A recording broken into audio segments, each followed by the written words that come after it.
Hola a todas las personas que nos ven en este canal, soy Jorge Quevedo. Vamos a continuar con la lectura de este libro de Zecharia Sitchin, el libro perdido de Enki. La última parte que leíamos hablaba de ese personaje misterioso llamado Galsu, que deja sorprendidos tanto al rey Anu de Nibiru, que está aquí de visita en el planeta, ahí en Mesopotamia, como a sus dos hijos, a Enlil y Enki, y a su hija Niñarsak, porque ese hombre apareció como si fuera un mensajero de Anu, con un mensaje sellado. Enlil recibe el mensaje y confirma que ese sello era el sello de su padre Nibiru, pero se queda asombrado, confundido por cómo es posible que mi padre me envíe un mensajero sin avisarme que me va a enviar ese mensajero, que era la práctica normal. Entonces Anu está aquí en la Tierra y le cuentan esa situación que pasó con ese personaje que hasta se apareció a Enlil y a Enki en una visión sueño. Y le dejó un mensaje de que no deberían volver a Nibiru ninguno de los tres hermanos que están aquí en la Tierra. Y ellos aceptan ese mensaje. Entonces cuando Anu está aquí ahora de visita ahí, en Mesopotamia, ellos le plantean la situación y Anu también se queda sorprendido y dice: yo nunca mandé ningún emisario en mi nombre desde Nibiru hacia acá. Entonces los tres se miran asombrados. ¿Y entonces qué es lo que pasó? Sigue diciendo, entonces Sitchin en la lectura del libro dice Sitchin, escribe Sitchin. Recuérdense que estamos leyendo las tablillas donde está registrado esta especie de testimonio del propio Enki, que le da o le pide a un escriba que escriba todo lo que él va a relatar. Entonces Enki que está relatando todo. Seguimos leyendo entonces después de esa sorpresa que ellos se llevan debido al tal personaje Galso. Dice: incrédulo de esto estaba el rey Anu. El cambio de ciclos ciertamente causaba estragos, pero se podía curar con elísires, dice Anu, ¿no? El cambio de ciclos, ¿no? Se refiere aquí a lo que ya explicamos anteriormente, que los tres hijos que nacieron en Nibiru, ahora cuando Anu llega aquí de visita, los encuentra que están más viejos que él, viejos, barbudos y encurvados. Y entonces eso se explica por el ciclo vital, dice, y Anu dice: no, pero esto se puede arreglar en Nibiru con un elixir, pero los de aquí que están aquí, los tres hijos, no lo saben. Y se preguntan entonces, ¿de quién era emisario Galso si no era tuyo? Tú dices que nunca enviaste a nadie con ese nombre aquí de emisario.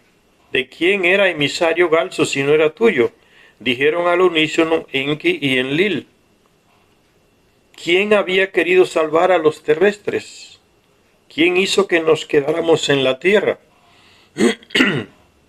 Porque el mensaje de Galso fue que ellos tres no podían volver a Nibiru y que los terrestres no podían desaparecer tampoco completamente, como quería Enlil, que el diluvio los ahogara a todos. ¿Quién había querido salvar a los terrestres? ¿Quién hizo que nos quedáramos en la tierra? Niñarsak movió la cabeza lentamente y dijo: Galsu apareció por el creador de todo. Los Anunnaki creen en el creador de todo. ¿Quién es? No saben. Pero ellos creen en un creador de todo. Aquí diríamos que creemos en un Dios, pero nadie sabe quién es ese Señor, nadie lo ha visto. Entonces ellos creen en el creador de todo. Y la conclusión de esta mujer, fíjense que es una raza millones de años más inteligente, más avanzada que nosotros, que está hablando estas cosas, no es cualquiera.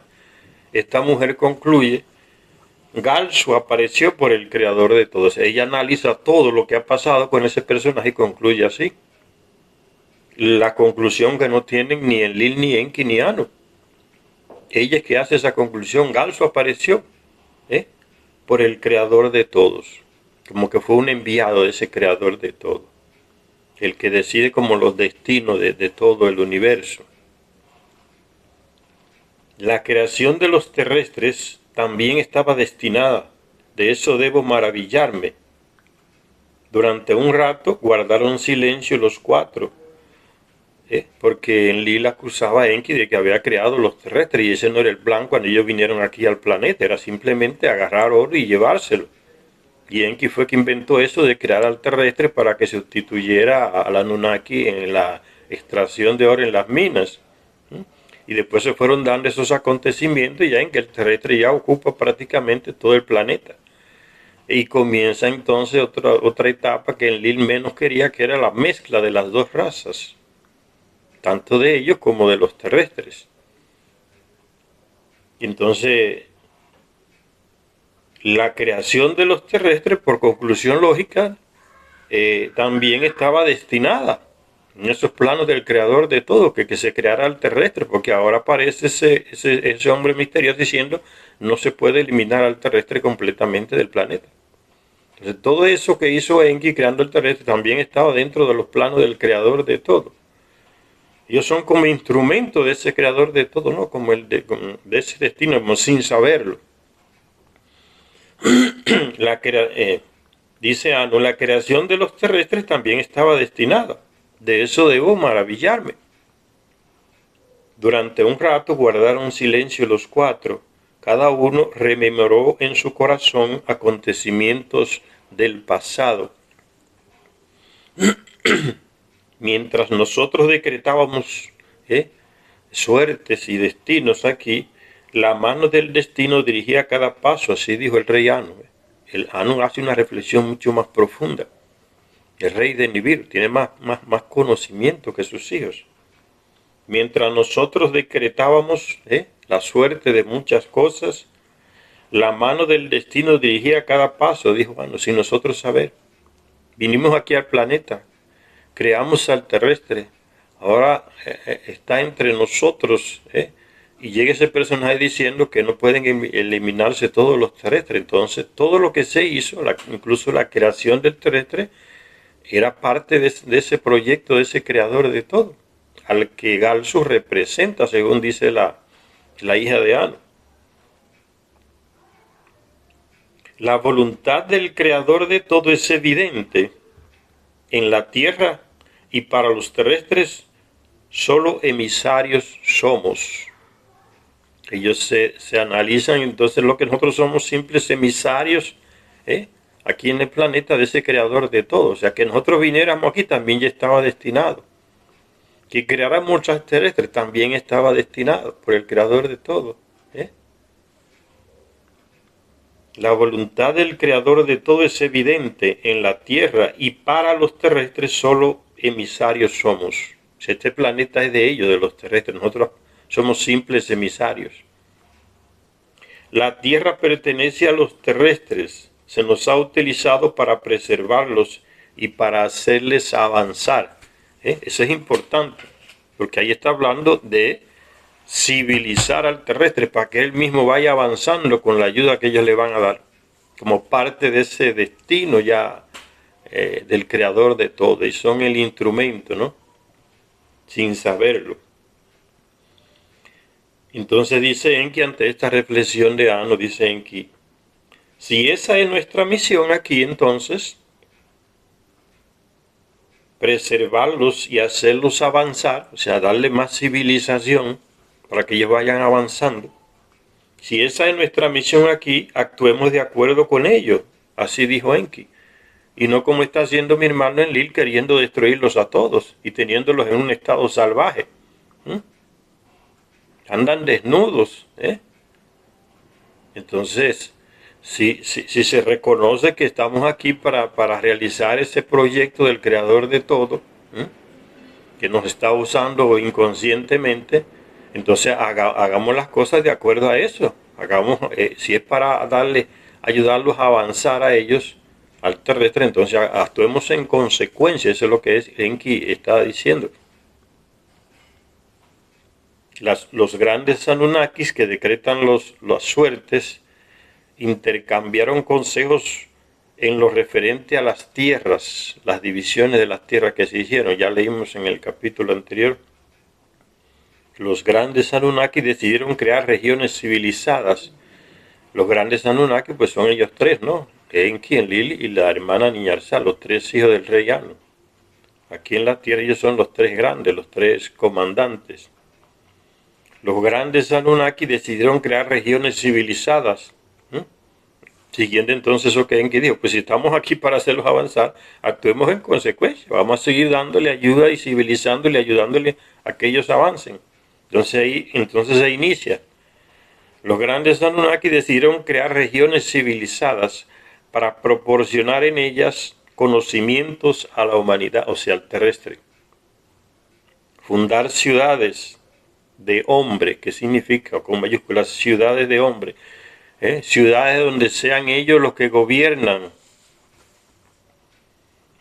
Y entonces el Anunnaki le enseña al terrestre el sistema político de la monarquía, sistema monárquico, que es el que ellos tienen allá en Nibiru. Por eso es que Anu es el rey de Nibiru, del planeta entero. No hay divisiones de países allá como aquí. Allá hay una sola lengua, como al principio era aquí. El hecho de que aquí haya multitud de lenguas viene después de ese hecho de la Torre de Babel que se menciona en la Biblia. Incluso está en el mismo texto bíblico, ¿no? Que después de eso Dios le dio una lengua a cada uno para que no volvieran a unirse y hacer proyectos como levantar torres de lanzamiento, como en Babel. Y hay otras tablillas donde se dice que Anu encargó a varios Anunnaki, inclusive Enki, para que elaboraran idiomas para cada región, para cada lugar distinto. De ahí, pero antes había una sola lengua. Aquí en los Andes se descubrió lo mismo, que había una sola lengua al inicio. Y a medida que se fue extendiendo de aquí del Tiwanaku, diferentes razas, expandiéndose por el planeta, se iban creando nuevas lenguas. Eso fue orden del Enlil. Por eso aquí no hay una sola lengua. Por al principio había una sola lengua. Y eso lo descubre esta antropóloga que ya falleció el año pasado, ecuatoriana, Ruth Amaryllis Sotomayor, que había una lengua original y quedan rastros de esa lengua. Fundar ciudades de hombres donde ellos mismos se gobiernen, los terrestres, sin nosotros ahí para que lo estemos controlando y dirigiendo, porque las ciudades eran de los Anunnaki. Ellos gobernaban y reinaban en esas ciudades que ellos construían ahora con ese proceso civilizatorio. Ellos ahora van a enseñar al terrestre a construir sus propias ciudades, donde ellos tendrán su rey, su gobierno, se van a dirigir ellos mismos. ¿Ves? Es un paso civilizatorio. Fundar ciudades de hombre, crear en ellas recintos sagrados. O sea, la casa de ellos estaría en esa ciudad y los terrestres pueden vivir en esa ciudad y tener su gobierno, su rey. Fundar ciudades de hombre, crear en ellas recintos sagrados como moradas para los Anunnaki. Entonces en cada ciudad hay un recinto. ¿Quién dirige ese recinto? Porque el Anunnaki prácticamente se dedicó a no hacer nada, y el terrestre que se lo hace todo. ¿De quién le dirigía su residencia grande? Como una casa de un rico que tiene una persona que se encarga de ella en todo. Todo lo que el rico ese necesita, el dueño de esa inmensidad, pues lo hacen servidores.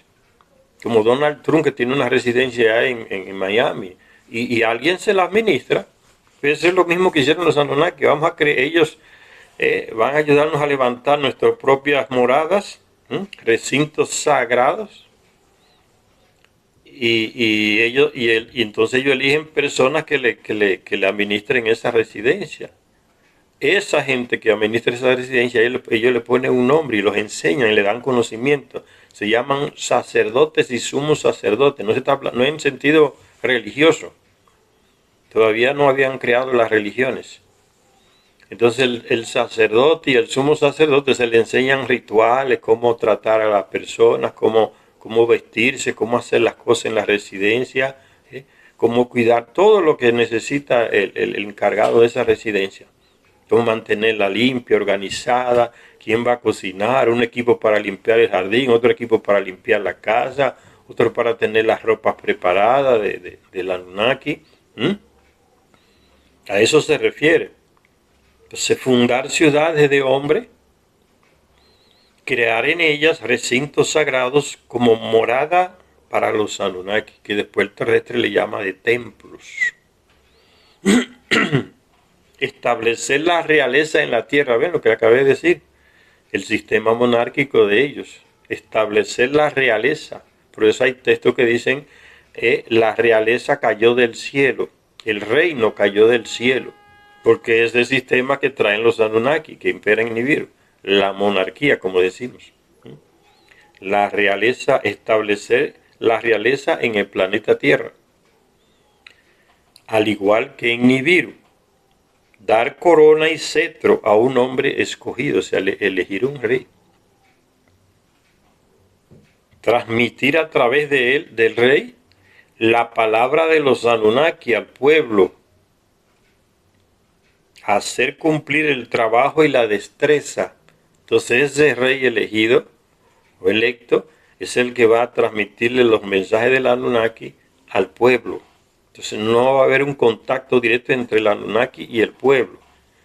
Ahí viene entonces, aparece el personaje del intermediario.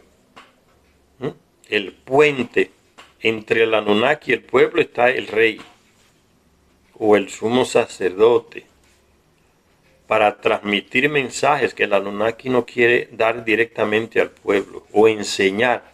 Es un método, pero después se convierte en ideología. Se aplica a ese nivel administrativo, pero también se aplica después a nivel religioso para manipular la ideología esa del puente, del intermediario entre uno y otro. Entonces fíjense lo que dice, ahí es que nace, fíjense.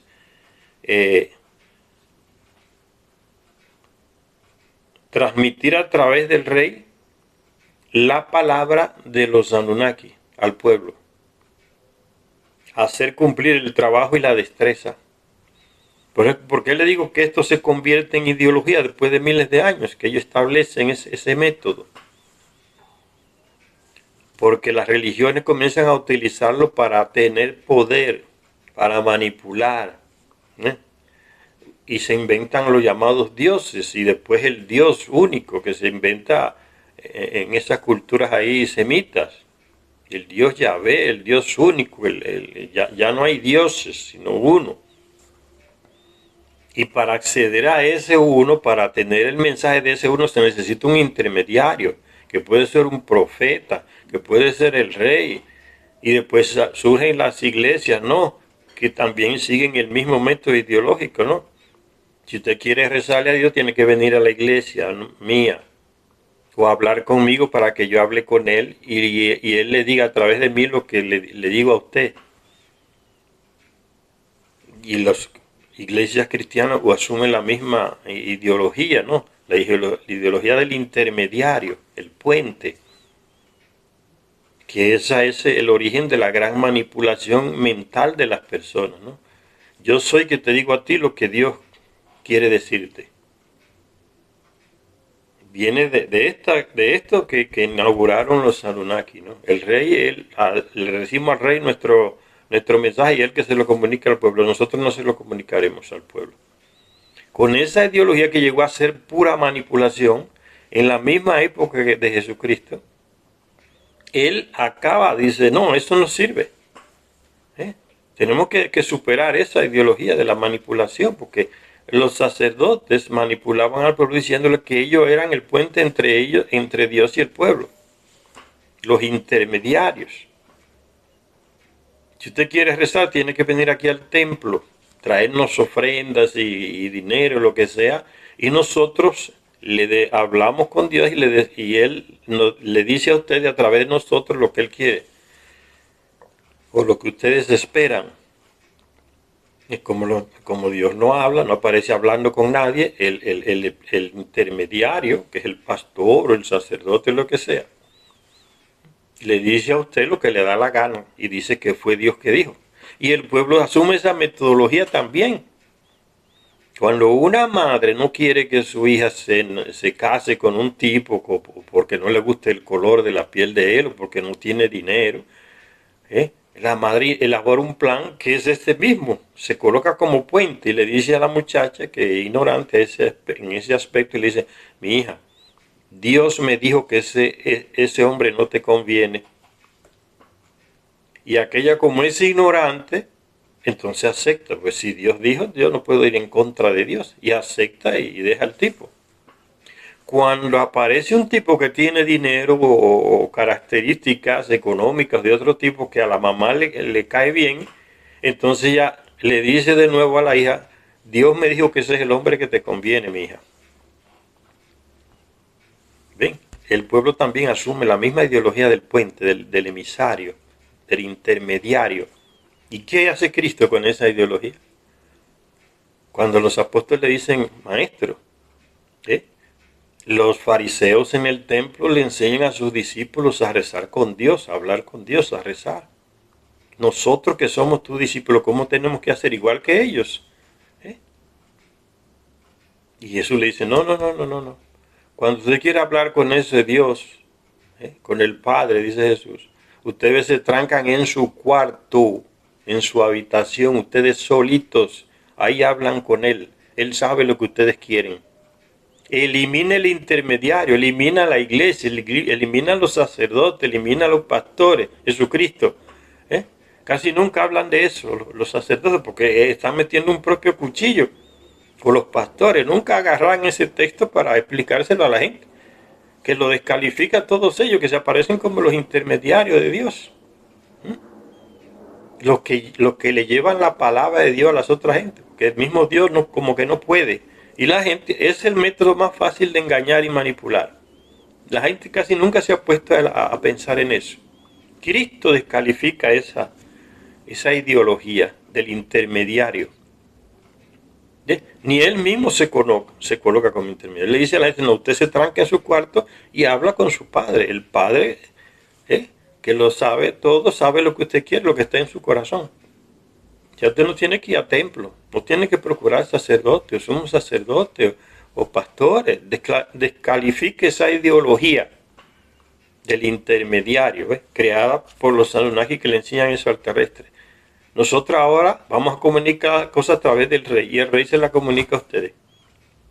Si al rey le da la gana de decir cualquier cosa que no fue lo que le dijo el Anunnaki para manipular al pueblo, se lo dice. Ahí viene la manipulación, el intermediario. Fíjense, y eso fue después del diluvio que apareció todo eso. Transmitir a través del rey la palabra de los Anunnaki al pueblo, hacer cumplir el trabajo y la destreza. Bien. Crearon al ser terrestre para que trabaje para ellos. Y que haga las cosas bien, rápido, con destreza, ¿no?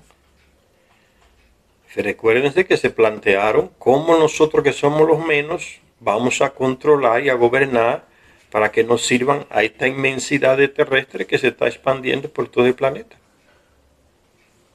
A través, agarrándole la conciencia con la ideología del intermediario. Se declararon dioses y entonces ahí llegan los intermediarios, los sacerdotes, lo que sea. Entonces, establecer, cumplir el trabajo y la destreza, establecer en los recintos sagrados un sacerdocio. Fueron ellos que inventaron esa cosa. El sacerdocio no es como ahora ese que hace misa, no se está hablando de eso. Ahí porque no había ni iglesia, esa cosa de religión. El sacerdote era, como ya le dije, el que la administraba la residencia de la Anunnaki. Eso es el sacerdote y el sumo sacerdote. No es parecido con lo que hay hoy en las iglesias. Establecer en los recintos sagrados, en su residencia, un sacerdocio para servir y dar culto a los Anunnaki como señores nobles, no como dioses. Lo de Dios lo inventó Marduk y Nana después de esto. Siglos después de esto inventaron que ellos son dioses y ya hablan en otra dimensión, ¿no? Que pueden dar la vida eterna y la resurrección. Aquí no se habla de eso todavía. No ha surgido eso que llamamos religión todavía. Entonces, en el sentido de servicio a los Anunnaki, de servirles en todo lo que ellos necesiten. Establecer en los recintos sagrados un sacerdocio para servir y dar culto a los Anunnaki como señores nobles, no como dioses. Enseñar los conocimientos secretos, o sea, los conocimientos que tiene el Anunnaki con relación al terrestre.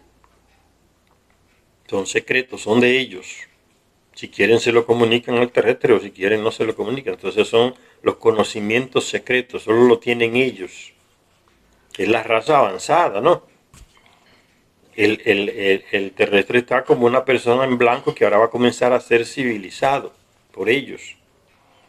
Enseñar los conocimientos secretos, transmitir la civilización a la humanidad.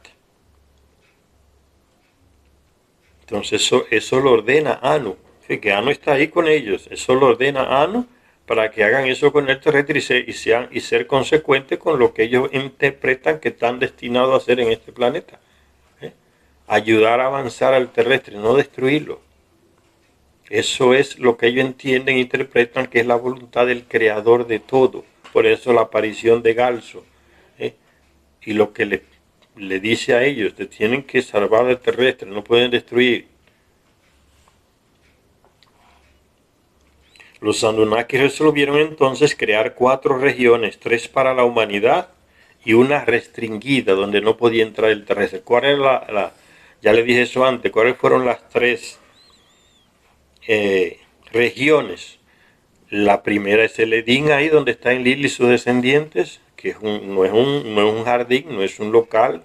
Hoy agarra varios países, lo que es Irak, Siria, Arabia, Irán, y esos países del sur de Rusia, hasta Rusia por ahí, Turquía, Siria, Turquía, Palestina, todo eso era la región del Edén, que en la Biblia se le llama el Edén. Es una región que agarra hoy varios países. Eso era el Edén. Esos serán la primera región y serán los dominios de Enlil. La segunda región será lo que hoy llamamos África, que ellos le llaman el Apsu, que se le entrega a Enki a sus descendientes. La tercera región, para complacer a aquella mujer llamada Inanna, la civilización del Indo, allá entre Pakistán y la India. Y la cuarta región, que es restringida a los terrestres, no pueden entrar ahí, es el espacio puerto que ellos tienen en el Sinaí, donde están sus naves, sus hangares de sus naves y todas esas cosas. O sea, restringida. Entonces ya por las tablillas se supo que esa región ellos estaban ahí y se entraba a través de túneles, donde había robots o androides cuidando y que sabían distinguir entre un terrestre y un Anunnaki que se acercaba. Si era terrestre disparaban inmediatamente y el terrestre moría. Si era un Anunnaki lo reconocían de lejos. Las armas a él no le van a hacer daño, tiene nuestra sangre. Tecnología pura que no tenemos hoy todavía.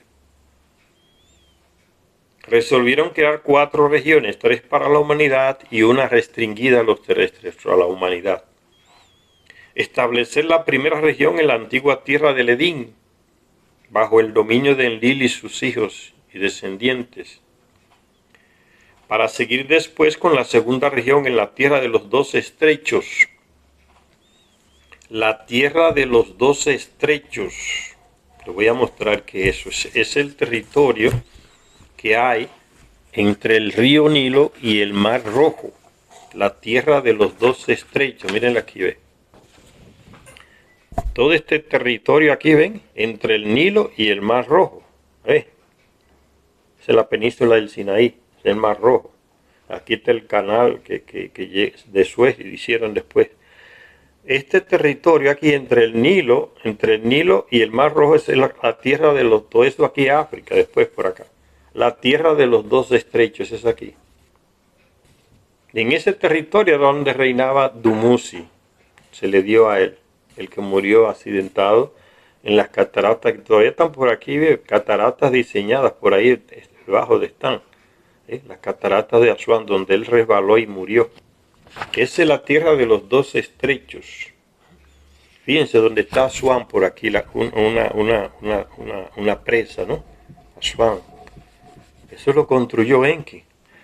Ahí se ahogó el hijo de él, huyendo, Dumuzi. Esa es la tierra de los 12 estrechos, ahí en África. Entonces todo eso se le dio a Enki. Para seguir después con la segunda región en la tierra de los 12 estrechos, para que la señorearan Enki y sus hijos y descendientes. La tercera región se le concedió a Inanna en una tierra distante, de ahí de Mesopotamia, lo que decir hacia allá, hacia el este. Lo que es el Valle del Indo, entre Pakistán y la India, esa gran civilización de Inanna solamente duró 1000 años, porque ella la descuidó. Entonces hoy ya no se sabe nada de ella, no es referencia de nada. En la primera región, en el Edén, Mesopotamia, estaba la civilización llamada Sumeria por un alemán, y en la región de Egipto todavía son referencias para nosotros. Porque siguen aportando cosas que se hacían y siguen siendo puntos de referencia. Aquella desapareció porque ella la descuidó. Dicen que solo duró 1000 años y ella no se encargó mucho de su propia región.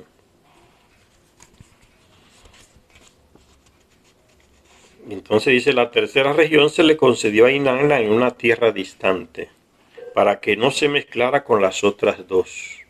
La región del Valle del Indo, bien lejos de ahí de Irak.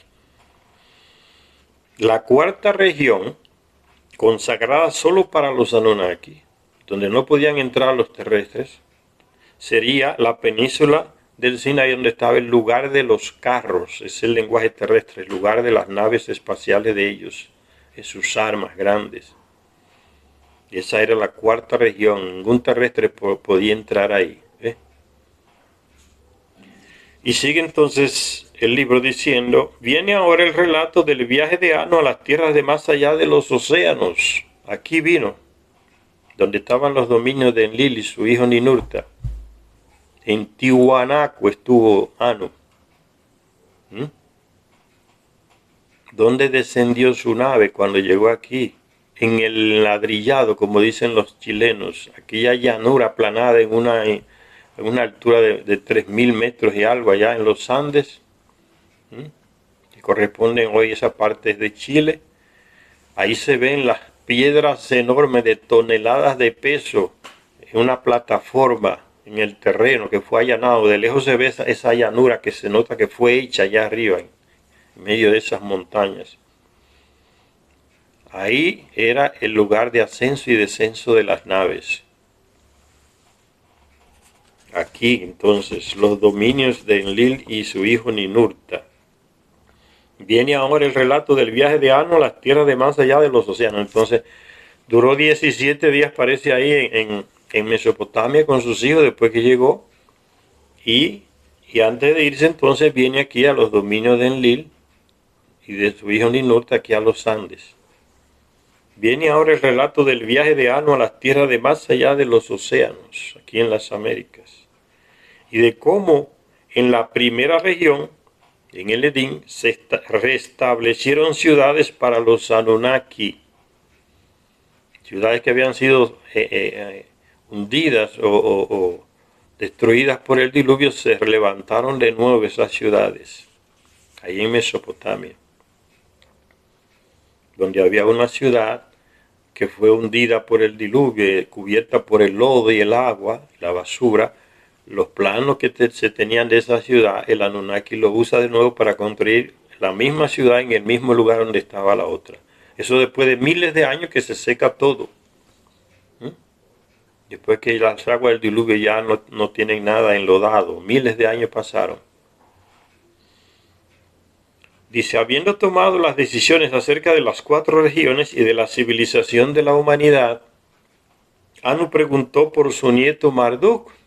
¿Dónde estaba Marduk? Ya vimos en la lectura anterior que Marduk estaba desterrado, exiliado en los terrenos que hoy son norte de México hasta Canadá, por ahí.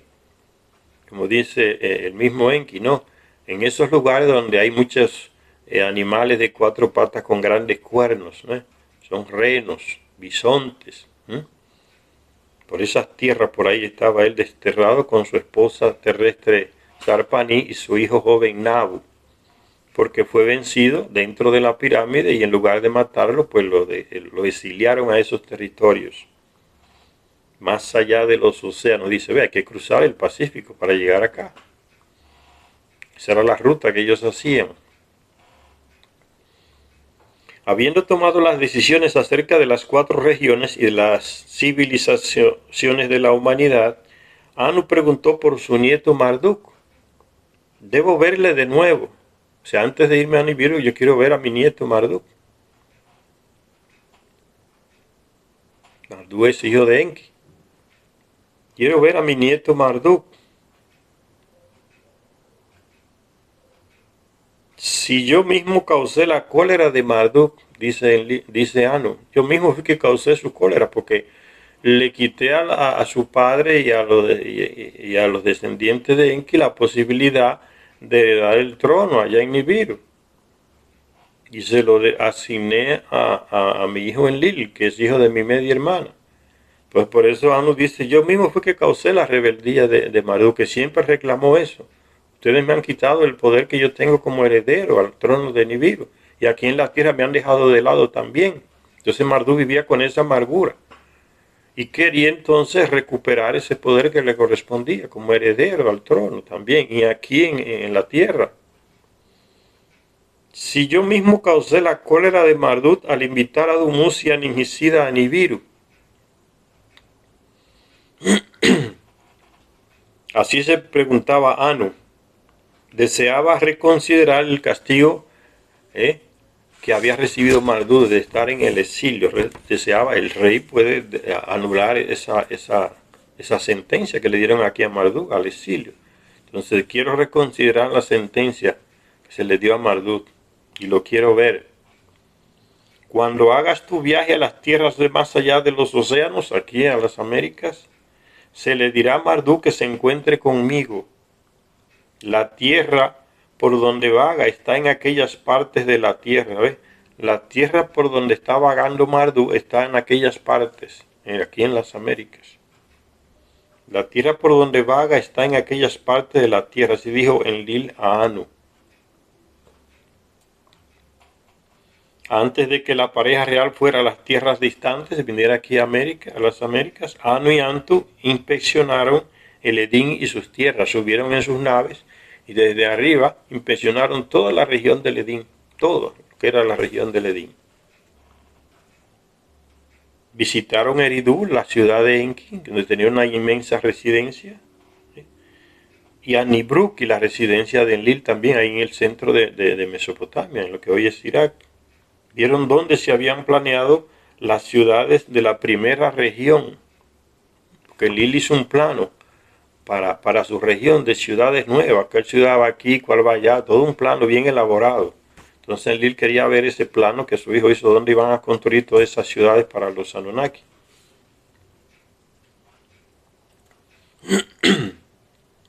Entonces visitó a Eridu, ahí en el sur de Mesopotamia, de lo que hoy es Irak, que es su hijo, ¿no? Su primer hijo. Visitaron a Eridu y Nibruki, donde vieron dónde se habían planeado las ciudades de la primera región. En Eridu, Enlil se quejó a Enki, en la ciudad de Eridu, allá en la residencia. Entonces Enki le hace un reclamo a Enki, Enlil le hace un reclamo a Enki delante del padre de los dos. No se lo había hecho antes, pero aprovecha la oportunidad de que el rey, que puede decidir por encima de Enki, que puede anular la decisión de Enki o de Enlil entonces le reclama a Enki. Fíjense lo que le reclama. En Eridu, Enlil se quejó de Enki, diciendo, Enki guarda para sí las fórmulas ME. ¿Recuerdan las fórmulas ME? Como diríamos, soy discos duros o cosas así para guardar información. Enki, que en su gran sabiduría creó información de cómo crear una civilización y otros aspectos de la vida aquí. Iba guardando todo ese material en lo que hoy podríamos decir parecido, un disco duro. Y seguía elaborando, porque era un super genio. Material de cómo hacer una civilización aquí en la Tierra. Y Enki guardaba todo eso y otros Anunnaki querían tener ese material que ellos no sabían elaborar. Y Nana le roba a Enki 7 discos de esos discos, decimos hoy, 7 de esos discos. Y se manda y lo aplica ya en la región que le dieron a ella, en el Valle del Indo, entre Pakistán y la India, por ahí. Así ella levanta su... Pero como no lo tenía todos, entonces ella descuida la civilización y va poco a poco esa civilización decayendo hasta que desaparece. Solo duró 1000 años. Entonces Enlil le reclama en que él tiene los ME y no lo comparte con nadie. Dile que también lo comparta conmigo. Eso le dice Enlil a su padre Anu delante de Enki, allá en la casa de Enki en Eridu. En Eridu Enlil se quejó de Enki. Enki guarda para sí las fórmulas ME, dice Enlil. Anu, sentado en el asiento de honor en la casa de Enki, dijo palabras de alabanza a Enki. Mi hijo construyó una magnífica casa para sí, hermosamente sobre una plataforma está elevada, alabando la residencia de Enki ahí en Eridu. Enki dará grandes conocimientos a las gentes que rodean y sirven en la casa terrestres.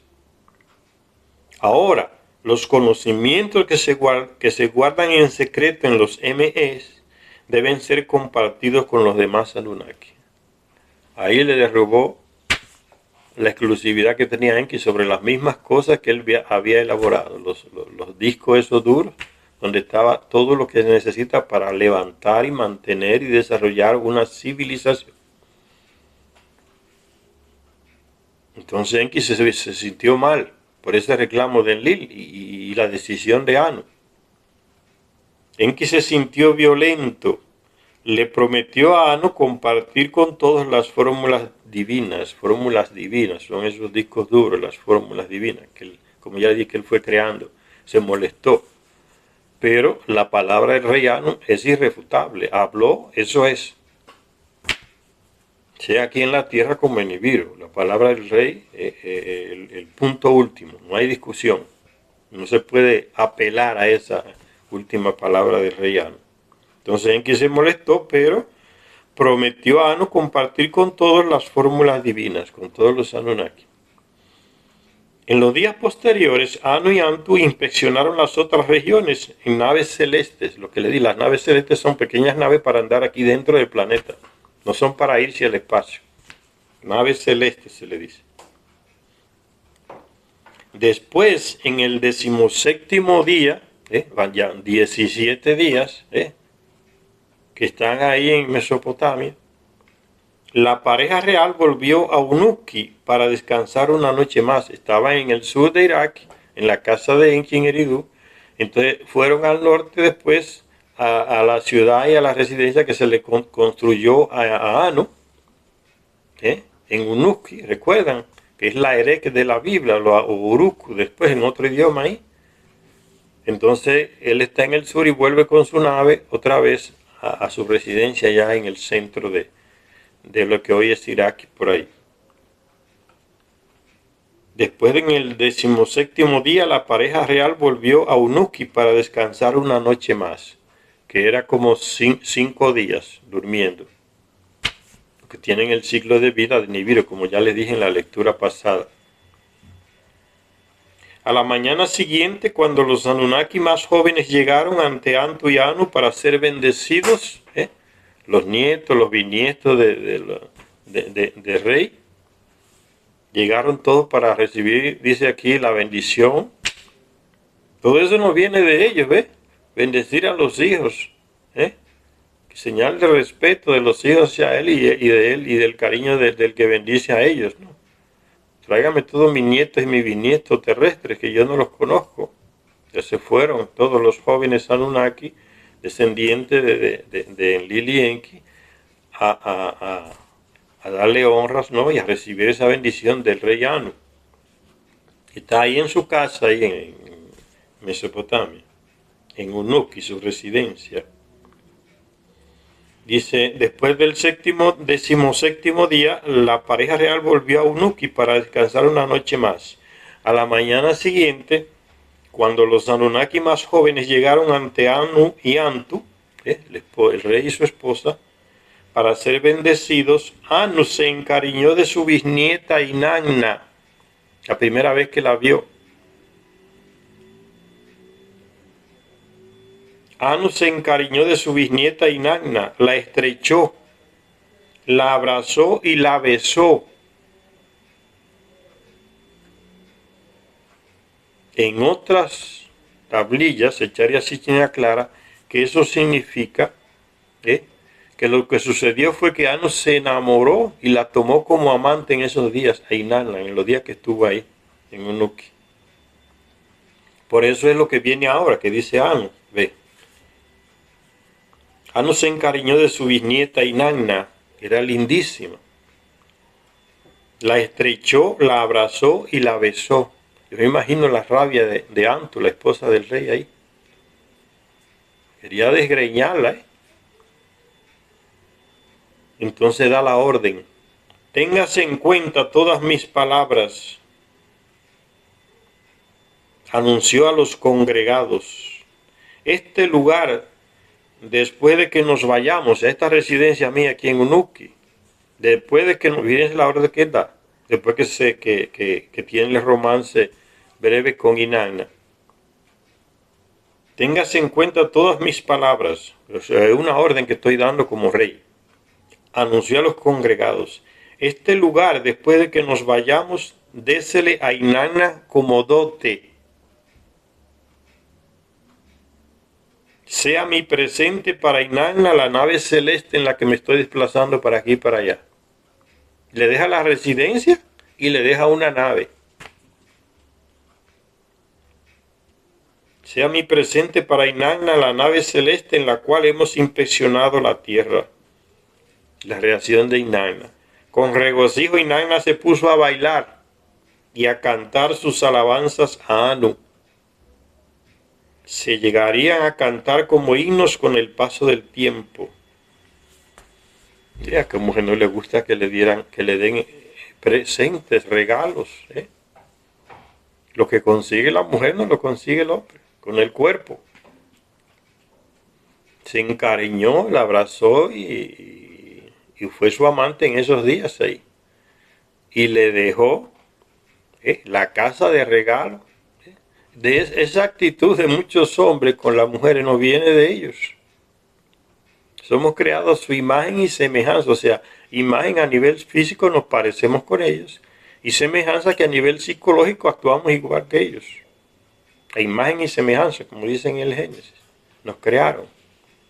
No fue Dios, fueron ellos, Enki y su grupo, los dioses, los tres que crearon al terrestre. Entonces, fíjense, esa actitud de las mujeres, los hombres con muchas mujeres que se encaprichan con una mujer, y ellas saben, la mujer con el tiempo reconoce la debilidad del hombre con relación a ella, ese aspecto, ¿no? Cuando se capricha un hombre con una muchacha, sobre todo si es más joven que él, como en este caso, ven, era Anu con una bisnieta. Y en la Biblia del Antiguo Testamento encontramos la misma actitud entre reyes terrestres, ¿no? Aquel rey que le dijo a Salomé, la bailarina joven, que le danzó y le movió la cintura, y el hombre metió en trago y le dijo, pídeme lo que te dé la gana, que yo te lo doy. Las mujeres no hacen eso con los hombres. Pero ellas saben que los hombres pueden hacerlo con ellas. Y corrió y se lo dijo a la mamá, y la mamá le dijo, pídele que te dé en una bandeja la cabeza de ese sinvergüenza o molestoso Juan Bautista, que ya me tiene harta con esas cosas de que yo no tengo derecho a estar casada como estoy, metiéndose en mi vida privada. Y como el rey había prometido en frente de los otros, él pídeme lo que te dé la gana, que te lo doy.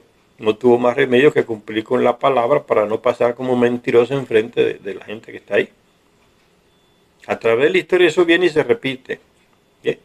Muchachas que saben que un tipo se sacó la lotería, un hombre ya de edad avanzada, se aparecen por allá en ropa corta, en pantalones cortos y mostrando lo que tienen físicamente. Y el hombre se encapricha. Que hombre adulto ya pasado en años no se encapricha con una jovencita. La misma actitud. Él no sabe que ella va atrás del dinero. y se casa con él, aunque los hijos no estén de acuerdo, o la mujer que él tiene ahí o tenía. Y la muchacha va y sale rica después. Lo copiamos de los Anunnaki, las copiaron ellas de los Anunnaki, la actitud de las mujeres. ¿Quién es quien consigue a una mujer que no tiene nada, no tiene estudio, no tiene nada, no sabe trabajar? ¿Eh? ¿Quién es que le da de todo, le encuentra en la calle? Se encapricha con ella, se la lleva a su casa, se la lleva al apartamento, le da de todo, le da hijos, le da carro, le da casa, le da ropa, todo. El hombre que hace eso, hasta el día de hoy, ella no hace eso. Tú no ves a ninguna mujer haciendo eso con un hombre. Al contrario, cuando ella ve a un hombre pobre, este es un pie pelado, que yo voy a meterme con ese, eso no tiene nada para darme. Esa es la psicología femenina. El que se capricha y se mete cosas de amor en la cabeza, de cariño, es él. Ella tiene otros planes. Con este yo voy a preparar mi futuro. Y así hacen su plan y les resulta.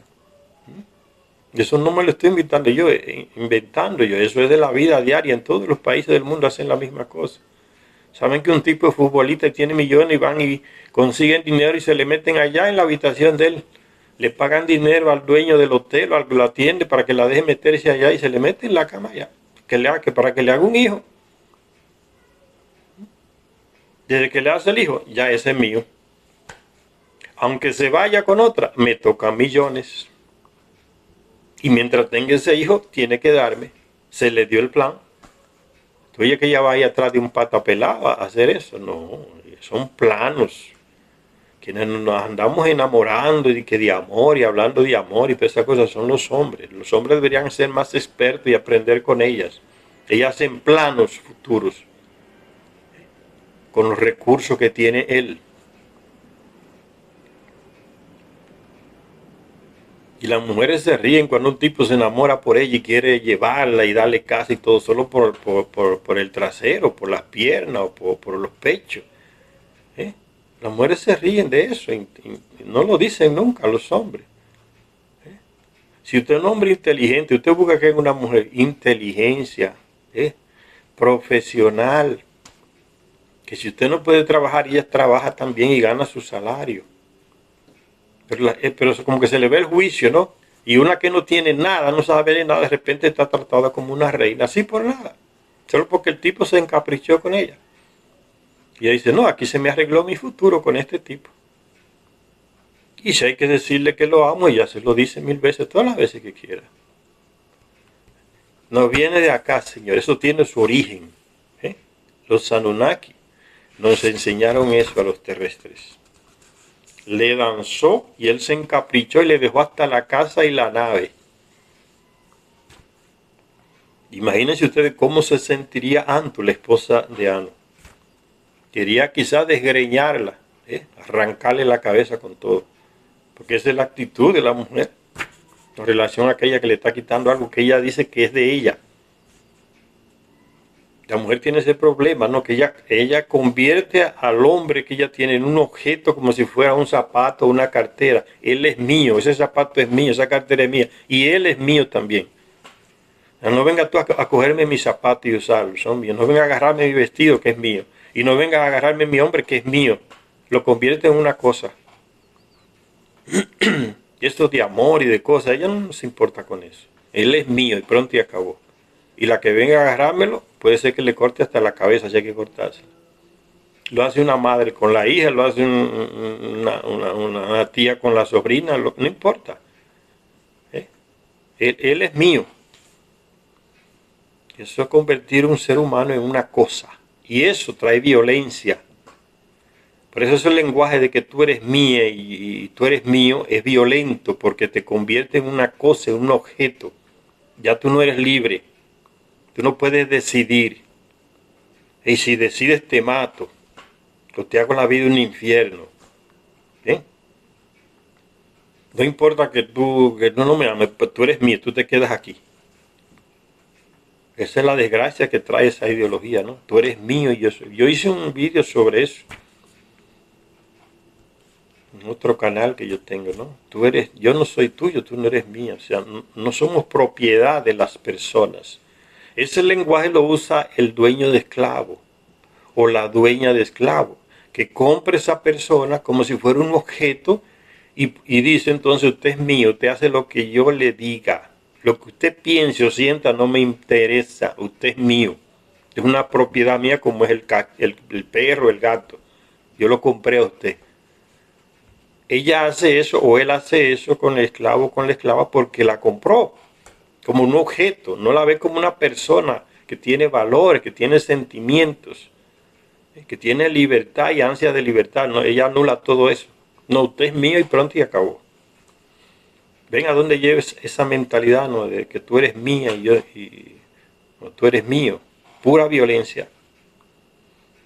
Te mato porque si no quieres ser mía tampoco vas a ser de otro. Te mato porque si no eres mío no vas a ser de otra.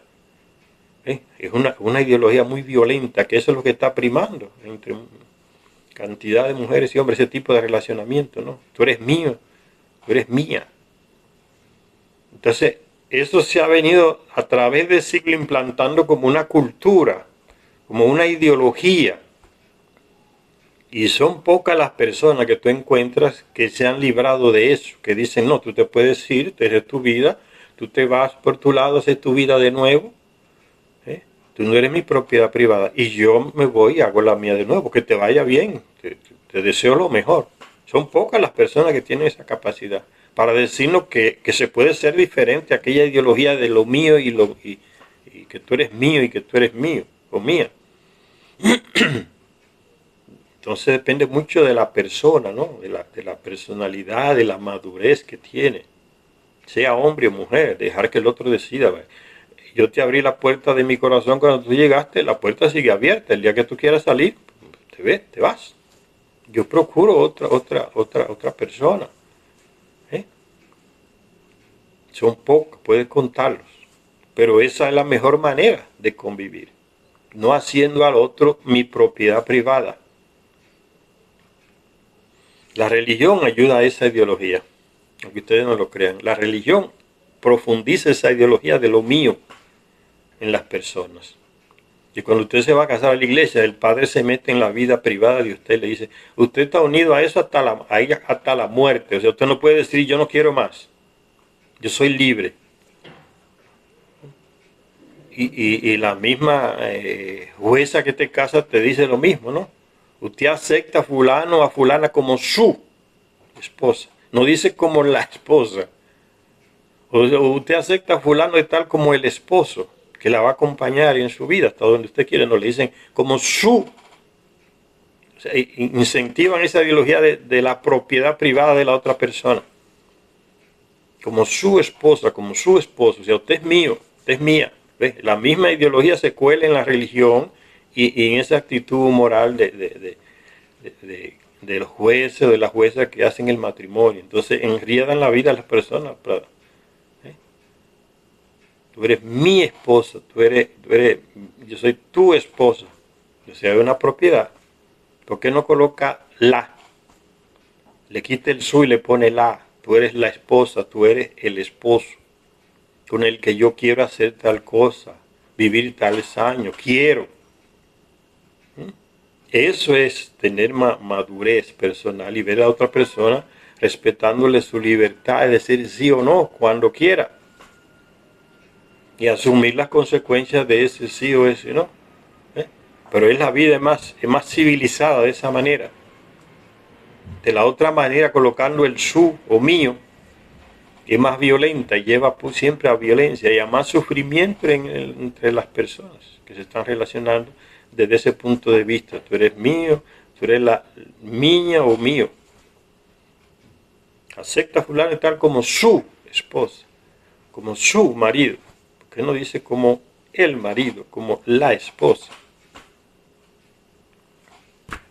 Entonces eso pasó con Ana y esa nieta de él. Nieta no, bisnieta. Y Nana, pues, si es así, entonces, feliz de la vida danzó, ¿no? Sin hacer nada, solo porque soy mujer y bonita, me saqué una casa tremenda, una residencia grandísima, y una nave de gracia. Me saqué la lotería solo porque soy bonita y mujer.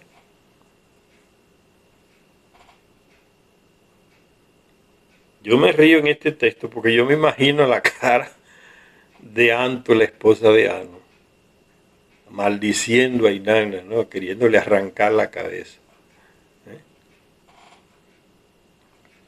Entonces, eh, él dice que quiere ver a su nieto Marduk antes de irse del planeta y repensar eso del exilio de él. Antes de que la pareja real fuera a las tierras distantes, aquí en las Américas, Anu y Antu inspeccionaron el Edén y sus tierras. Entonces van a la residencia de Enki y Enki se violenta porque el Lil aprovecha la presencia del papá para reclamarle, dile que comparta conmigo esos conocimientos que tiene acumulados, los ME. Y con rabia y violento, pero tiene que cumplir la orden del rey, de su padre y Enquilo, entonces no le queda más remedio que compartir esos conocimientos con sus hermanos. Dice, después que Inanna se aceptó los presentes, ¿no? Con regocijo se puso a bailar y a cantar sus alabanzas a Anu. Se llegarían a cantar esas alabanzas como himnos con el paso del tiempo entre los terrestres. Después, despidiéndose de los Anunnaki, Anu y Antu partieron hacia las tierras del más allá de los océanos. ¿Ves? Acabó todo allá en Mesopotamia, ahora vienen acá. A Tiwanaku, donde estaban los dominios también de su nieto, el hijo de Enki, ¿no? Enki y su hijo tenían sus dominios aquí en los Andes. Entonces vienen aquí. Y también, estando aquí, él va a reclamar, ¿no? Que ya le dijo Enlil que Marduk, su esposo y sus hijos andan por estas tierras por acá, exiliados. Entonces él quiere verlo. Después, despidiéndose de los Anunnaki, ahí en Mesopotamia, Anu y Antu partieron hacia las tierras de más allá de los océanos. Esta tierra de América. Enlil y Enki, Ninurta y Skur fueron con ellos a la tierra dorada. Ven, el oro de los Andes, la tierra dorada, cantidad de oro por aquí. Yo le dije ya antes que después del diluvio las aguas inundaron y taparon, llenaron de lodo las minas de oro allá en África. Y descubrieron entonces Ninurta, cuando viene aquí a sus dominios, a los Andes, que de las montañas de los Andes el diluvio abrió las venas, como se dice, y bajaban esos ríos llenos de oro fino, pepitas. Y los terrestres que sobrevivieron por acá por los Andes del diluvio, subiendo a las montañas más altas, se multiplicaron y entonces eso fueron lo que Ninurta usó para que recogieran todas esas pepitas de oro en los ríos. Por eso dice la tierra más allá de los océanos, la tierra dorada, mucho oro. Los españoles que llegan aquí nada más están haciendo lo que hacían, siguiendo el paso de los Anunnaki, venir a robar el oro por acá.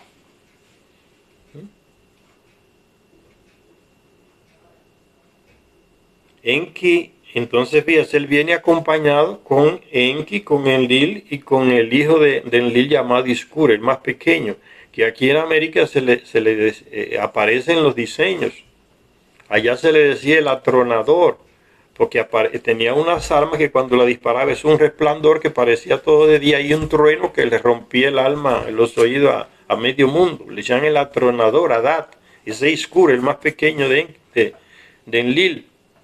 Está ahí representado en la Puerta del Sol en Tiwanaku, con dos armas en las manos.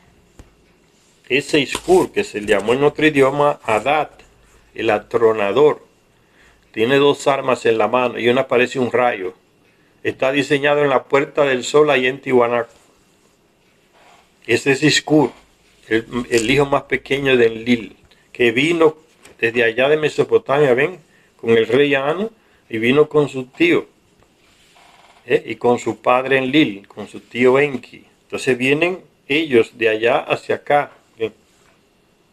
Enlil y Enki, Ninurta e Iskur fueron con Anu y Antu a la tierra dorada, los Andes, Tiwanaku, la tierra dorada, porque se estaba extrayendo mucho oro de ahí.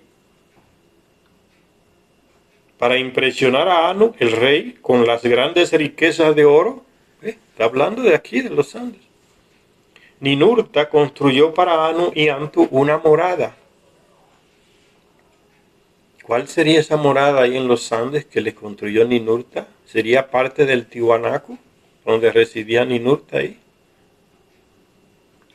Para impresionar a Anu, se le construyó una allá en Mesopotamia, y él se la regaló a su nieta Inanna, a su bisnieta Inanna.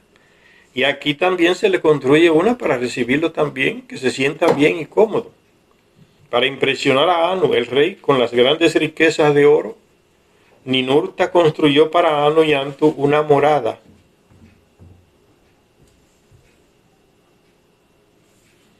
Sus bloques de piedra, ahora viene hablando de esa residencia que se le construyó aquí en los Andes a Anu y su esposa Antu.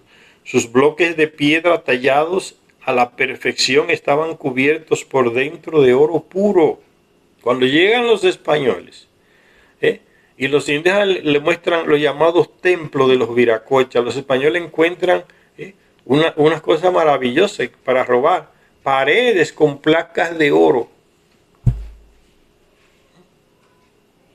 Fíjense donde lo menciona Ninurta en la ciudad. Bloques de piedra tallados a la perfección estaban cubiertos por dentro de oro puro. Un recinto dorado con flores de cornarina tallada. Cornarina, una piedra preciosa. Esperaba a la pareja real. A orillas de un gran lago, lago Titicaca, a orillas de un gran lago de montañas se erigió la morada, Tiwanaku y el lago Titicaca. La cantidad del oro que se robaron y destruyeron los ladrones de tesoro, los mismos españoles, pues viene de allá, viene de aquí. Era la residencia de Ninurta y la residencia de rey Anu, se le construyó también, una maravilla. Oro por todo lado.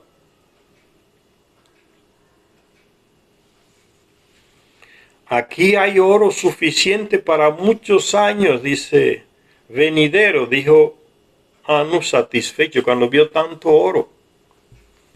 Ya sabían que venía y desde siglos estaban acumulando oro ahí, sacándolo de los ríos que bajan de los Andes y acumulándolo ahí.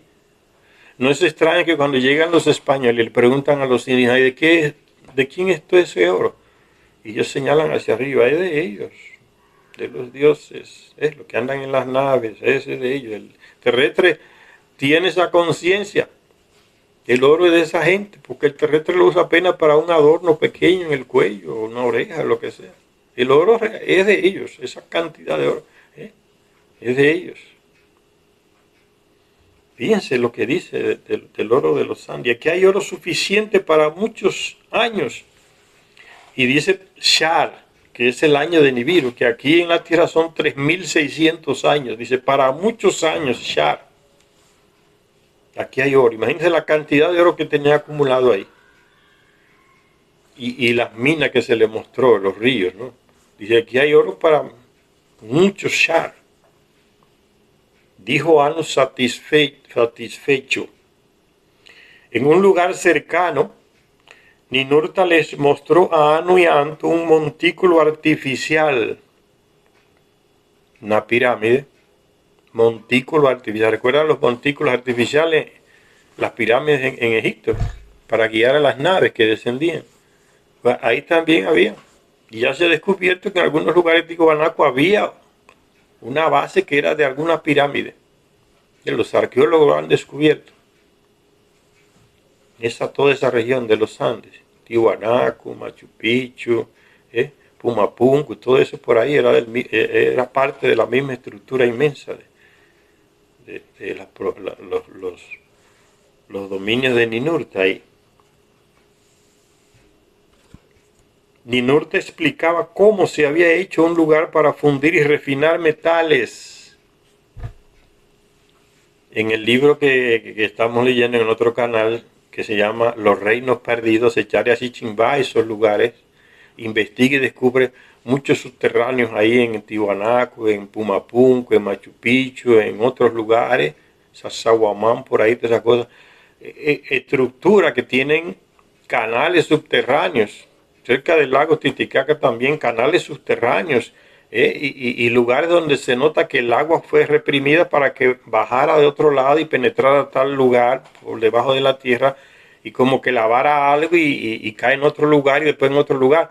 Los restos, como concluye Sitchin, de los sitios donde se procesaba y se lavaba ese oro, se purificaba de la tierra, de otros minerales, que los expertos no han podido decir para qué eran esos canales subterráneos, hechos de pura piedra. Aquí está. Ninurta explicaba cómo se había hecho un lugar para fundir y refinar. Todavía ni existían esos imperios antiguos de los Andes. Esto es al principio. Pero todavía están las ruinas ahí, porque fue todo hecho de pura piedra. Les mostró Ninurta a Anu y Antu cómo se extraía un nuevo metal de las piedras. Anak se llamaba. Anunnaki lo llamó Anunnaki hecho. Ese metal, dice Sitchin, es el estaño. Le mostró cómo se extraía un nuevo metal de las piedras. Anak, Anunnaki hecho, lo llamó el estaño, que es una mezcla de cobre y otra cosa, ¿no? O hierro, me parece. Les mostró también cómo al combinarlo con el abundante cobre había inventado un fuerte metal, el bronce, que es la unidad del cobre con el estaño. Se descubre el estaño, o sea, hay minas de estaño, y el cobre y el bronce. ¿No han oído hablar de la gran riqueza de cobre que tiene Chile? Esos eran los territorios, lo que les estoy hablando, formaban parte en los Andes. Las minas de cobre, el estaño. De allá de Medio Oriente venía a buscarlo acá. Solo que no le dicen nombre que la gente no sabe, pero es acá, los Andes que vienen, el rey Salomón, el reino de Ofir, donde llevaban mucho oro allá en flotas de barcos, cruzaban el Pacífico. Ahí están minas de América. En el Gran Lago, lago Titicaca, en el Gran Lago, desde cuyas costas llegan los metales, porque los acumulaban ahí. Había puertos en Tiwanaku. Eso fue demostrado por los antropólogos, estudiosos de eso. Había puertos ahí. Y encontraron en algunos lugares muchas piedras redondas, verdosas. Y concluyeron, eso es por la oxidación del cobre. Aquí había alguien que sacaba mucho cobre y acumulaba aquí. Y lo metían en barcos. En el Gran Lago, desde cuyas costas llegan los metales, Anu y Antu navegaron el lago Titicaca. Después, desde las tierras del norte, tierras donde se cazaban grandes bestias y cuernos, ahora está hablando de México hacia Canadá, las tierras del norte. Recuérdense que él vino y quería ver a Marduk que andaba vagando por ahí, le dijo Enlil. La sentencia fue Enlil que la dio, se va a vivir exiliado por ahí. Y lo mandó por ahí. La tierra sin retorno, decía por ahí. Y fíjense la característica de esas tierras donde está Marduk, lo que le estoy diciendo, que es de México hacia Canadá. Después de eso, entonces, ya tiene todo el oro para llevárselo a Nibiru, cantidad de que el mismo rey se queda satisfecho, y aquí hay oro para miles de shar. Y un shar son 3.600 años, para ellos un año. Entonces, para miles, cientos de shar, muchos shar, aquí hay oro suficiente y más. O sea, nuestro planeta ya está garantizado que se va a salvar con tanto oro que tenemos acá. y más puro que el que se sacaba de las minas de África. Después de eso entonces, desde las tierras del norte, tierras donde se cazaban grandes bestias con cuernos, o sea, bisontes y renos, esos animales que son de América del Norte, vino Marduk ante su padre Enki, porque ustedes saben que de Centroamérica para acá no hay animales, no había animales con cuernos. La vaca vino de Europa y el buey y todas esas cosas. Aquí lo que hay es alpaca, los animales más grandes aquí son la alpaca, la llama, esas cosas de los Andes. Pero aquí no había, y todavía, lo que es bisonte y grandes alces con cuernos grandes están de Estados Unidos hacia arriba. Después o sea que fueron allá al norte, desde Tiwanaku volaron en la nave allá, por donde andaba Marduk, porque lo querían ver. Y aquí entonces nos da algunas características de la tierra del norte que todavía son reales. Ven, después desde las tierras del norte, fíjense este detalle aquí, el gran lago desde cuyas costas llegan los metales, Anu y Antu navegaron en el lago en barcos hechos con juncos del lago Titicaca, exactamente como lo siguen haciendo los indígenas en el lago Titicaca. Barcos hechos de juncos, grandes canoas hechas de junco, del material del mismo lugar. Exactamente como hacía Enki allá en el pantano de Irak, y le enseñó al terrestre a hacer barcas de juncos, que son el material abundante ahí en lo que actualmente sigue siendo los pantanos del sur de Irak, donde ellos llegaron. Enki también los fabricaba, los mandaba a fabricar para él pasear por todo ese pantano. Y aparecen imágenes de él montado en un barco y dos Anunnaki o tres guiando el barco hecho de ese material. Todo coincide, no es complicado. En el gran lago, desde cuyas costas llegan los metales, Anu y Antu navegaron. Entonces significa que había un muelle, ¿no? Estaban navegando dentro del lago, había un muelle. El lago de Anak lo llamó Anu. El rey de Nibiru le puso el nombre al lago Titicaca, que llamamos hoy Titicaca. El lago Anak lo llamó Anu. A partir de entonces fue su nombre. Pasaron miles y miles de años hasta que ese lago cambió de nombre. Y hoy es Titicaca. En los relatos de los indígenas, a los cronistas españoles aparece ese lago con otro nombre.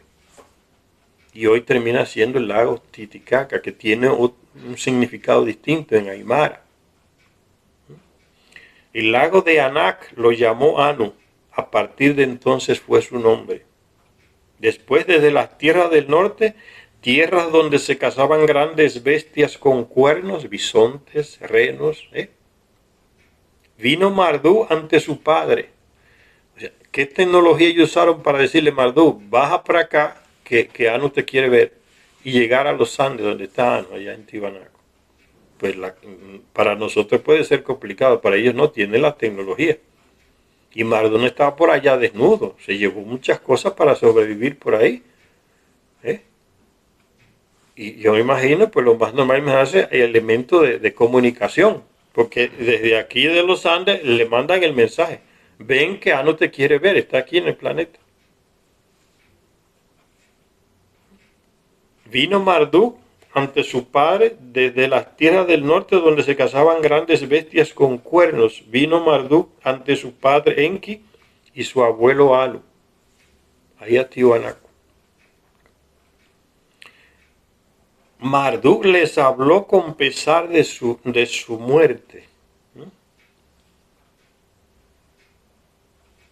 Cuando vino Marduk ante su padre Enki y su abuelo Anu, y también trajo a su hijo joven Nabu, pero no vino Sarpaní, la esposa terrestre de él.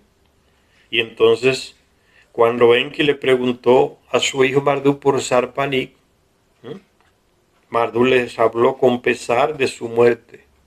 Estaba triste porque perdió a su esposa, por allá, por lo que oí, Estados Unidos y Canadá, para arriba, por donde estaba exiliado. Por ahí falleció esa mujer terrestre, la primera que se casó con un Anunnaki. Y un príncipe como era Marduk. Sarpanit, madre de Osiris en Egipto y de Set. Fueron los dos primeros. Y el tercero es Nabu, que está todavía joven y está con su padre, exiliado, estaba con su padre en América del Norte. Viene aquí a Tiwanaku, donde encuentra Marduk, a su padre Enki y a su abuelo, el rey de Nibiru, Anu. Entonces, con pesar, al ver nada más a Marduk y a su hijo Nabu, Enki, que es el padre de Marduk, le dice: ¿y dónde está Sarpanit? Y entonces, con pesar y con dolor, Marduk le dice: ella murió. Ahora, ¿en qué lugar de América del Norte está enterrada esa mujer? ¿Quién va a saber? Cuando Enki preguntó por Sarpanit, Marduk les habló con pesar de su muerte.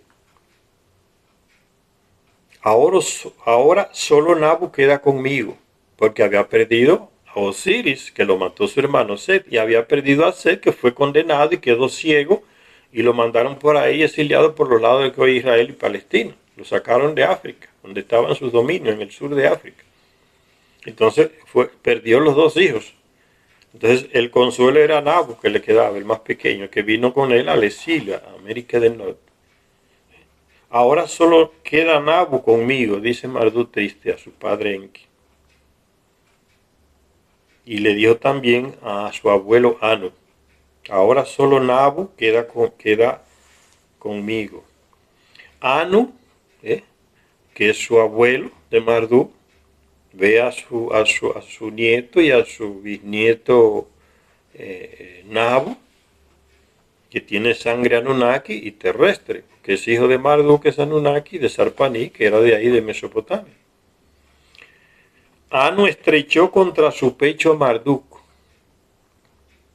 Suficiente ha sido castigado, le dijo Anu, con cariño de abuelo. Suficiente ha sido castigado, o sea, ya paró el exilio.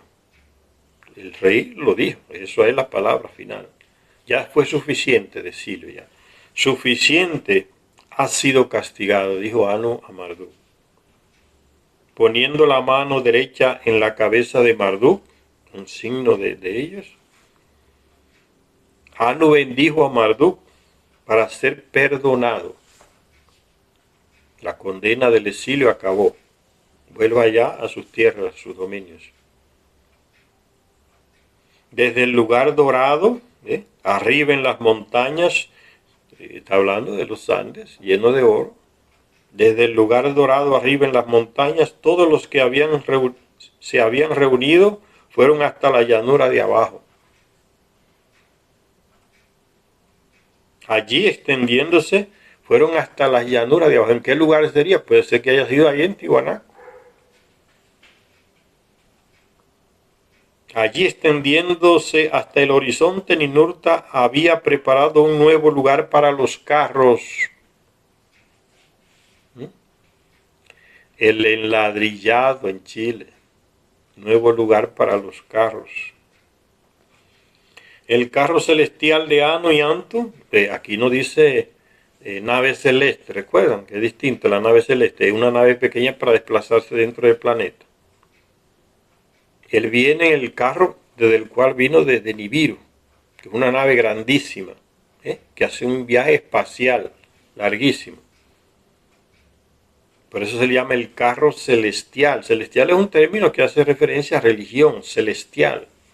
Porque estos textos son escritos después que los Anunnaki engañan a los terrestres y le dicen que son dioses. Entonces el escriba terrestre coloca esa terminología no celestial, carro celestial. Es una nave espacial. El carro celestial de Anu y Antu estaba allí preparado, cargado hasta los topes de oro de los Andes. Cuando llegó la hora de partir, Anu dijo a sus hijos palabras de despedida y de guía.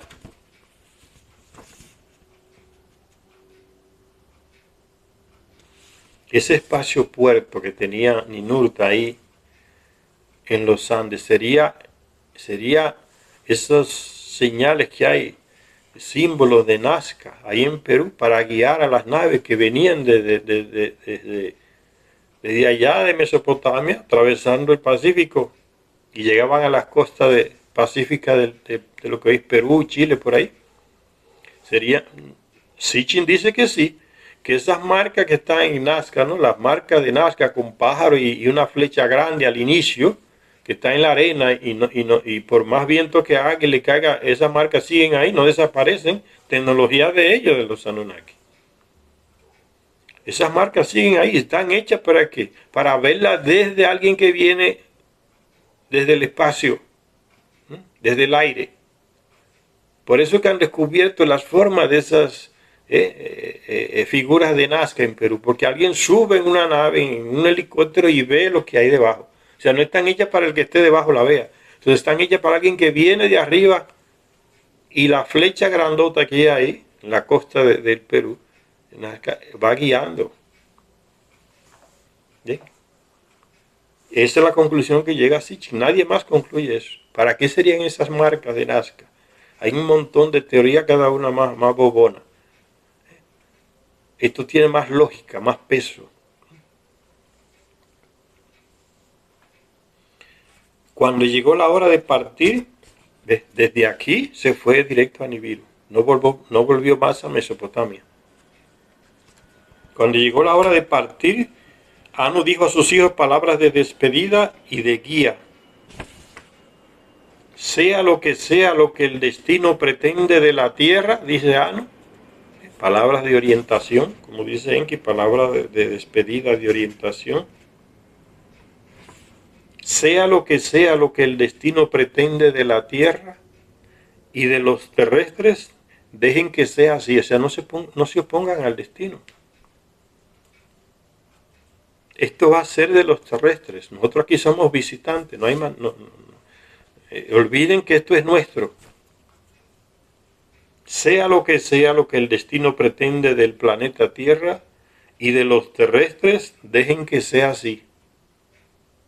Si el hombre, o sea, el terrestre, y no los Anunnaki, está destinado a heredar la Tierra, el planeta Tierra, ayudemos al destino. No nos opongamos. Estamos aquí como raza superior para ayudar a esta raza terrestre a desarrollarse, a civilizarse cada día más.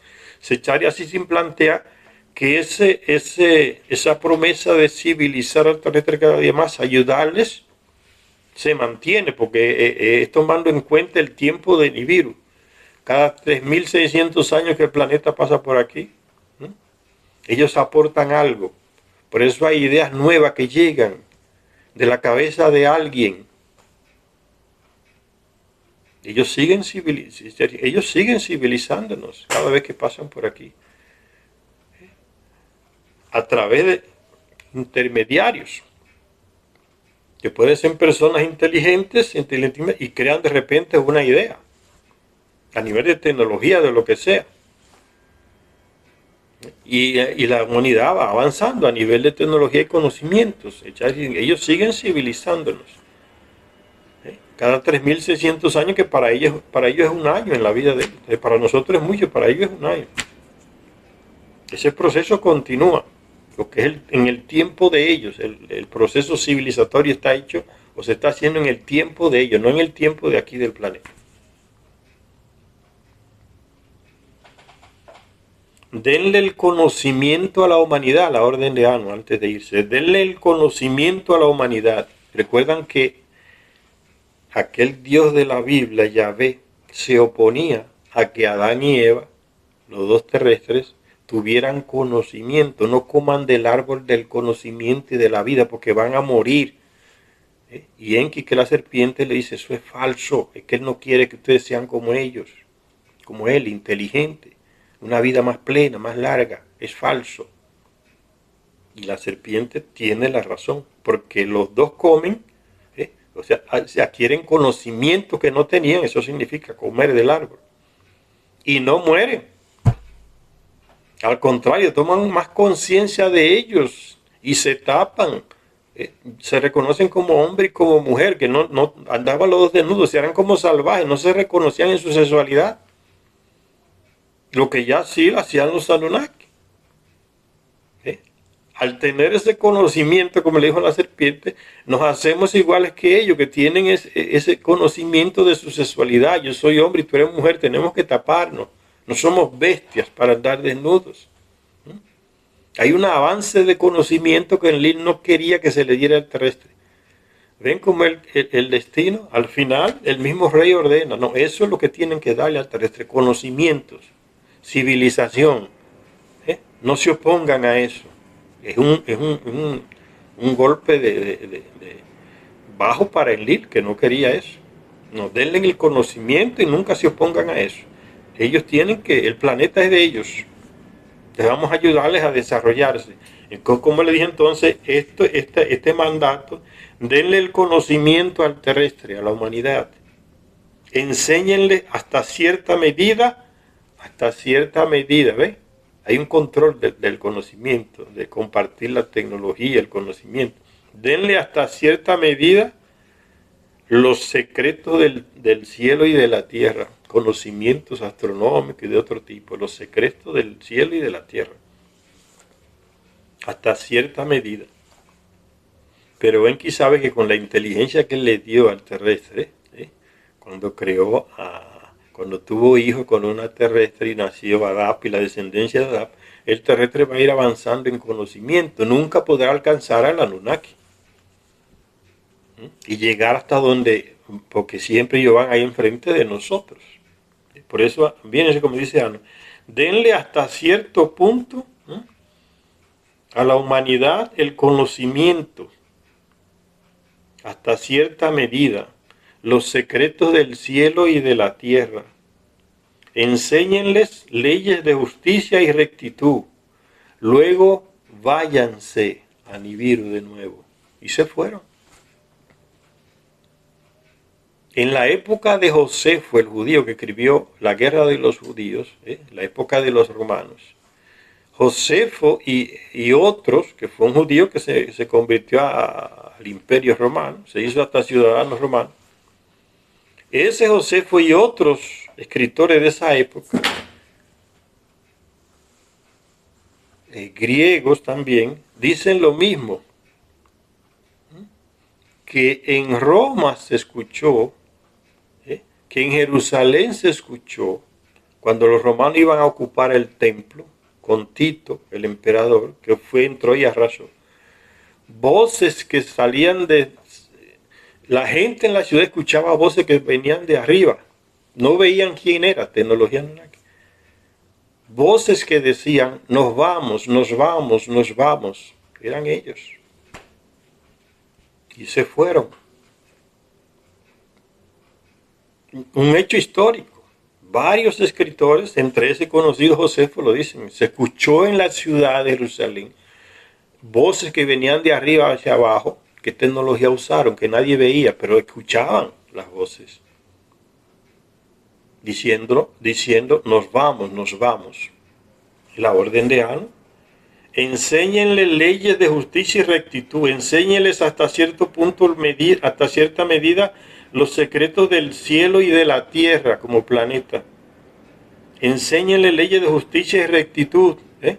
Al rey se le elegía y le decía, mira, enséñale estas leyes, o sea, moral y cívica, cómo deben gobernarse, cómo sería el buen gobierno a favor de los que menos tienen, practiquen la justicia y después váyanse.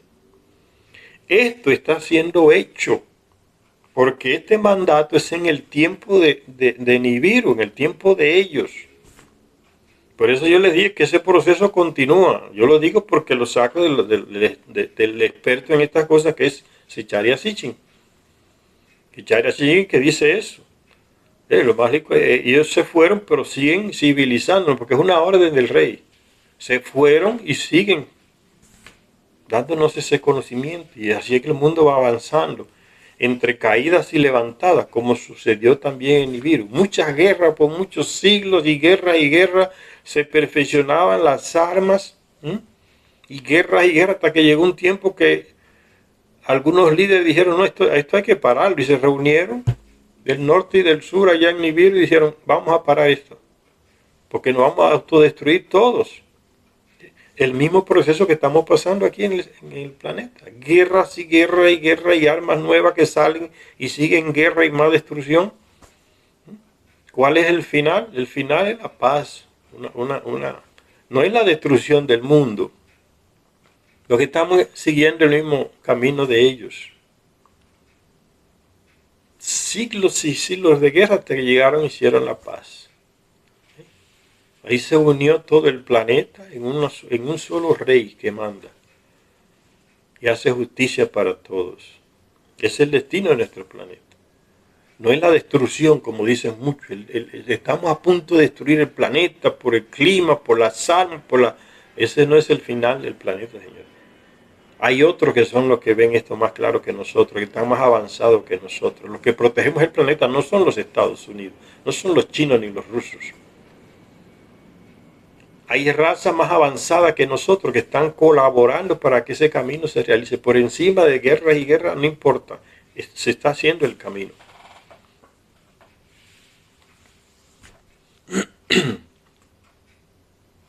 Luego partan y váyanse a Nibiru. Y así lo hicieron. Estas instrucciones dio fraternalmente Anu a sus hijos. Se las dio con cariño. Una vez más se estrecharon, se abrazaron y se besaron, y desde el nuevo lugar de los carros, Anu y Antu partieron hacia Nibiru. Desde Tiwanaku, donde estaba la nave estacionada, puede que haya sido allá en el enladrillado, que era la plataforma de aterrizaje y de salida. Grandes naves de ese hombre que vino desde Nibiru, llena de oro. Y aún así oro en cantidad, como él dijo, aquí hay oro para miles de shar. Se fue satisfecho. Una nave llena de oro. Y se despidió de sus hijos. Una vez más se estrecharon, se abrazaron y se besaron. Y desde el nuevo lugar de los carros, nuevo lugar porque era distinto al que había allá en la península del Sinaí, lugar de los carros, recuerda. En el nuevo lugar de los carros aquí, en los Andes, de ahí se eleva y se va directo a Nibiru. Luego, desde el lugar de los carros, Anu y Antu partieron hacia Nibiru, el carro full de oro. El primero en romper el pesaroso silencio fue Marduk. Todo el mundo cuando vio que se elevó y se fue el padre, todo el mundo quedó en silencio. El primero en romper el pesaroso silencio fue Marduk. Sus palabras llevaban ira. ¿Qué es este nuevo lugar de los carros celestiales? O sea, ¿qué es esto por acá? Un nuevo espacio puerto y donde salen las naves llenas de oro. Todo eso era ya en el Sinaí. Y en Mesopotamia no se le informó nada. Porque cuando él estaba construyendo Babil para construir un nuevo lanzamiento de naves al espacio hacia Nibiru, Enlil le dijo a Ninota, mire, este hombre va a crear un problema aquí, vete a tus dominios y escondido de Marduk, del clan de Enki, construye un nuevo lugar de los carros allá, aquí en los Andes. Por eso es que Marduk se molesta. ¿Y qué es esto? Un nuevo lugar de los carros aquí, no me habían dicho nada.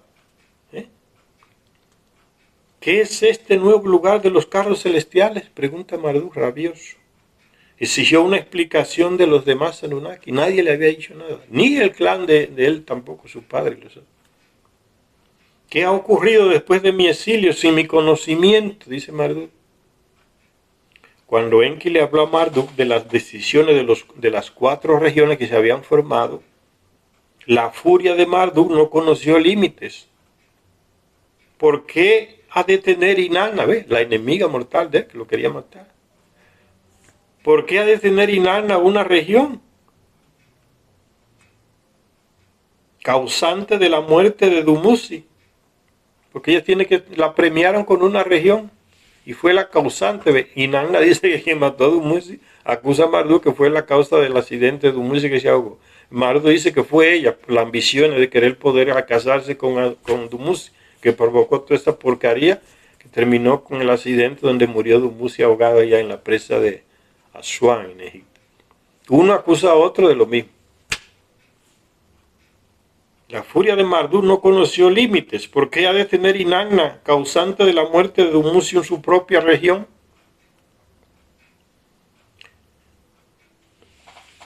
Las decisiones han sido tomadas, no se pueden alterar, así dijo Enlil, comandante en jefe de ellos aquí en la Tierra. Le dijo Enlil a Marduk, las decisiones fueron tomadas y no se pueden alterar, así que vas a tener que tragarte eso. Entonces se prepararon para volver allá a Eledín, a Mesopotamia. Salieron de acá y fueron allá de nuevo. En la próxima lectura continuamos con estas explicaciones. Gracias a todas y a todos los que nos ven en este canal.